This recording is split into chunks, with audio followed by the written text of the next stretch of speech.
वांजिया की शहर दे हाकमानो हिणियों के हाल गरीबां दे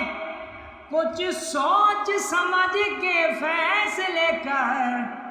ओ अज कौन है नाल गरीबां दे इत्थे बंद ने बूवे सोचां दे इत्थे फाटक बंद विचारां दे इत्थे माड़ी किस्मत फुल्लां दे इत्थे मंदे हाल बहारां दे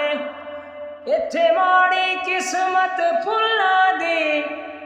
इत्थे मंदे हाल बहारां दे चाननी अजे फुटिया नाही और रात अजे भी काली अज भी केड़ा सुख एहसानो अज भी सन संताली।